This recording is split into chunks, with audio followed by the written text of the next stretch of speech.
vamos proceder à bênção destas crianças, porque a alegria da mãe é que o seu filho ou a sua filha esteja feliz, não é? Não é poder que uma mãe fique contente, mas os seus filhos estão bem. Vocês já ouviram ter isso bem ou não? Ouviram ou não ouviram? Não ouviram, mas agora vamos.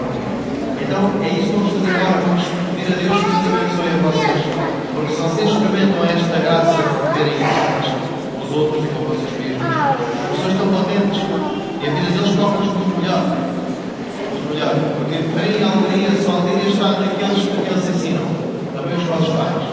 Portanto, nós abençoamos em especial a vocês. E estas coisas que vocês trazem hoje, nos foram entregas, elas significam tudo aquilo que Deus tem feito com vocês durante este tempo, na escola, para os professores, para os pais, para os amigos, porque têm muitas explicatórias, é verdade? Quem escreveu aí? Ora, os colegas de escola, os professores também? Não? As pessoas também escreveram uma fitinha, não? Sim, assinaram. Então, vamos pôr de pé agora para esta bênção e depois terminamos a Eucaristia e vamos embora, está bem? Então, depois vamos. Em silêncio, oremos. Vocês colocam a pasta na frente, na vossa frente. Mostram a vossa pasta. Senhor nosso Deus, que da boca das crianças recebeste o louvor do vosso nome, olhai benignamente para estas crianças, que cada igreja recomenda a vossa imensa piedade, e assim como o vosso Filho nascido da Virgem Maria, recebia a tua vontade pelas crianças, as abençoava e abraçava, e as propunha a todos como exemplo a imitar.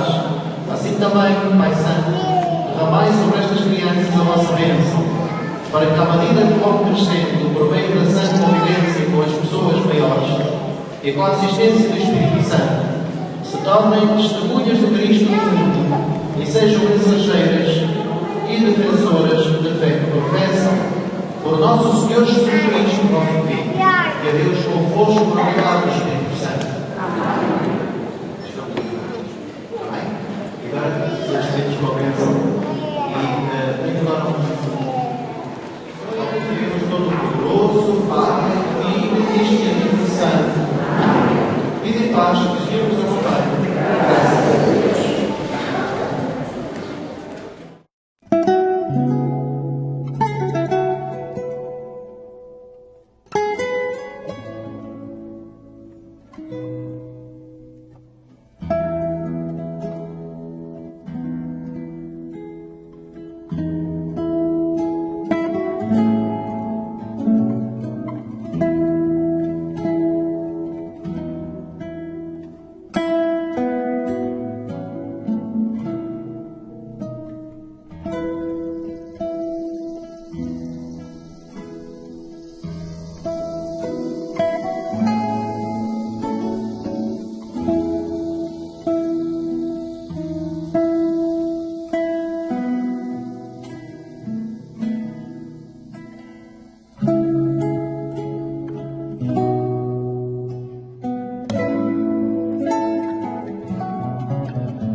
Música